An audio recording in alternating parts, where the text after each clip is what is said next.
Hey PhysCal, so welcome to another video in the Maverick PhysCalc video series. Much like the others, in this video I'm going to be going over some content that we already covered in class, but I'm going to be recapping some stuff for you and doing another example. That way you have one more tool in your toolbox to use as you embark on your Gini Coefficient products. So what I'm going to be doing is essentially recapping the in-class lecture activity thing that we did on Monday, but I'm going to do it with some slightly different numbers so that you all can follow along and do some more calculations and get even more practice with your Gini coefficients if you would like. I'm also trying a new video format, which is quite exciting, so even if you don't want the extra practice, please do at least give the video a shot and let me know what you think about the new format of like me plus stuff. So we've done stuff, we've done me. Let's see how it goes if we combine the two. So, without further ado, in order to do these calculations, it is my utmost pleasure to welcome you to Giniville. Now, here in Giniville, it's a very strange place because Giniville is not just a town, it's not just a country, it's kind of both.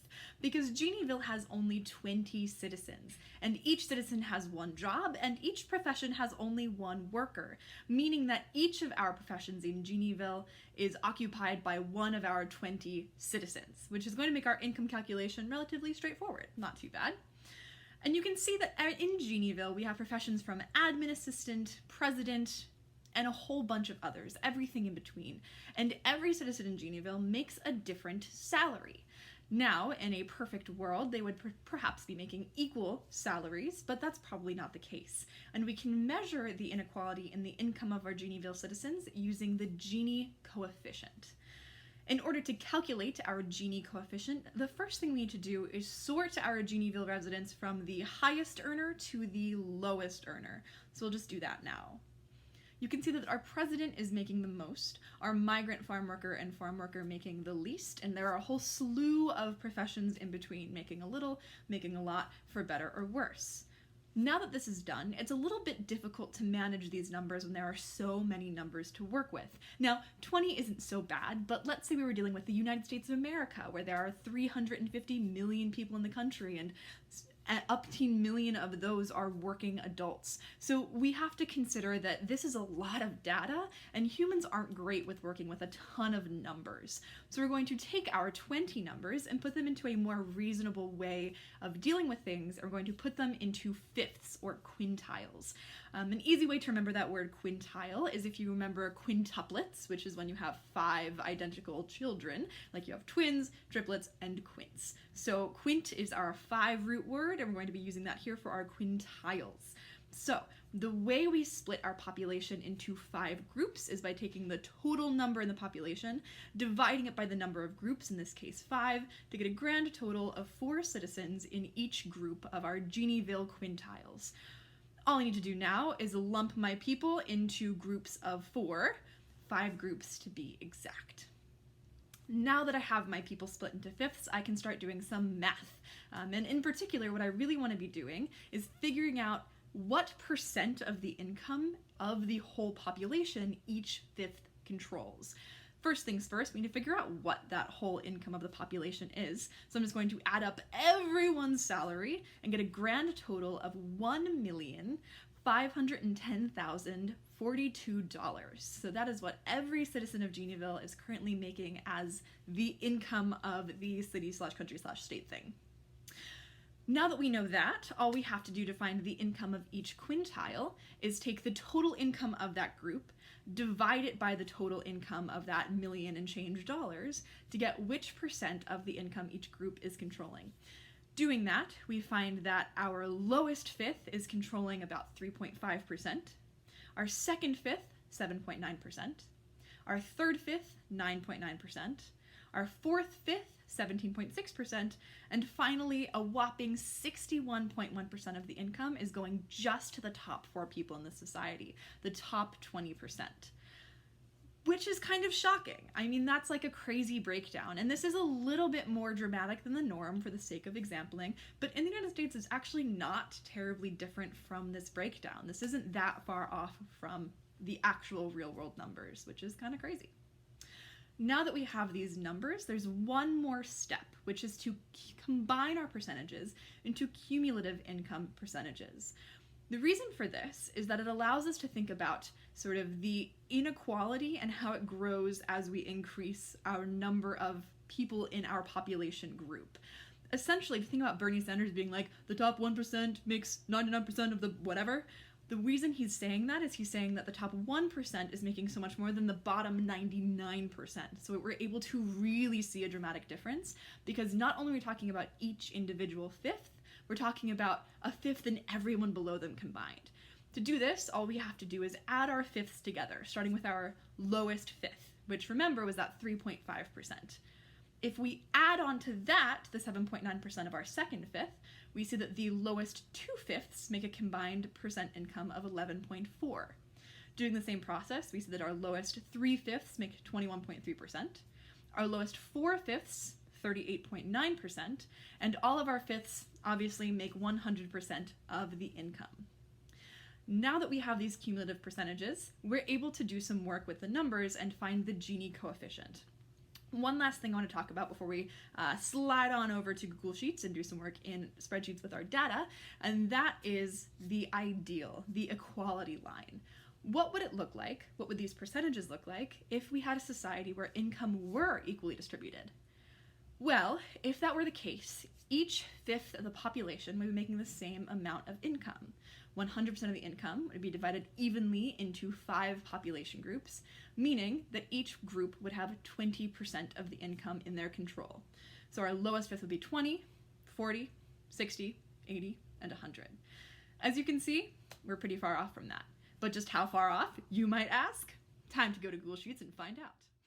So welcome to a Google Sheets spreadsheet. We're going to be using this to do the next step of our Giniville calculations. So first things first, let's get our data imported. So in this first cell here, we want to set up the percent of population, and this, remember, is cumulative.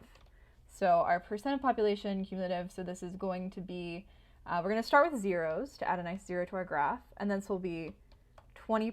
We're going to write these as decimals to make our lives a little bit easier. So 20%, then we'll jump to the bottom 40%, bottom 60%, bottom 80%, and 100% of the population. Next, we need to figure out our ideal data if we had income equality, and our actual data because we probably don't. So in an ideal world, of course, we're going to start with a row of zeros for both of these, but in an ideal world, 20% of the population would control 20% of the income, 40% of the population could control 40%, and so on and so forth, each percent controlling an equal share of the income. For Giniville, our actual numbers are as follows: 3.5%, so 0.035, 11.4%, 21.3%, 38.9%, and of course 100%. So these are our numbers, this is our data. And what I want to do with these numbers is I'm actually going to go ahead and plot these guys in a scatter plot. So I'm just going to drag my cursor around all 3 of them, insert chart, and let's see if it gives me the kind that I want. Give it a second to think. Nope, that's not at all what I wanted. I typed 100, that'll do it. Let's change this to 1. There we go. Still not what I want, slightly better, because I really want this guy to be a scatter plot. So if I double click on it, I'll be able to change the type to a scatter. Beautiful. And traditionally when we talk about Gini coefficients, these graphs like to be done in squares. So we're also going to go ahead and make this guy a nice square, just so we can see how beautiful and square everything is. So I've got some nice stuff going on here, but it's a little hard to tell exactly what my data is like, and it's going to be difficult to do my Gini calculation until I have an equation. So my goal now is to fit a line to each of these, come up with an equation for them. Now, lucky for us, this is very clearly just a y equals x. So I'll go ahead and put that line in, but it's going to be pretty straightforward because it's literally just a line. So I'm going to click on the points themselves, and it brings me to the series menu. At the bottom, I'm going to click trend line. It fits a linear and it's spectacular. Now for the label, we're going to use the equation, and we can see that, yep, sure enough, y equals x, as expected. I'm going to do the same thing for my actual data. I click on a point, it takes me to the series menu, come down to the bottom here, and I click on trend line. But a linear fit is pretty bad in this case, like it's just not very good. So I actually want to make this a polynomial fit. Okay, a little bit better. Degree is the exponent of the highest exponent on my x in my polynomial. So polynomial of degree 2, the highest term is an x squared. Let's see what a 3 looks like. Weird, very weird. Try a 4. Okay, slightly better, still a little wonky. And let's try a 5. All right, that looks like a pretty great fit if I do say so myself. We're cutting through all of our points, pretty spot on in the center. And this looks the way I expect Gini coefficient data to look, so I'm feeling pretty good about this. I'm going to scroll down here to my label, and again, I'm going to use equation. And we can see here, I'm going to exit my editor. We've got this crazy equation here with a super tiny, nearly 0 number that we can just discount, because remember, it's so darn close to 0, we can just say that it basically is.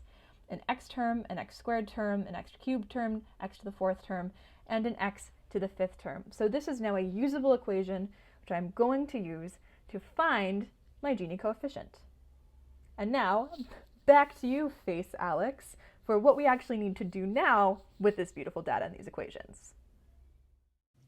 Alright guys, well that's it for part 1 of this video. There was just too much awesome Gini content to fit into one video. So to wrap up, we're just going to do some integration and talk about what exactly it is we need to do next to find the Gini coefficient for Giniville. So that'll be in the next video, link below or link on Edsby. Either one will take you to the next section of this series, and then we can find the Gini coefficient with integration. So I will see you guys then.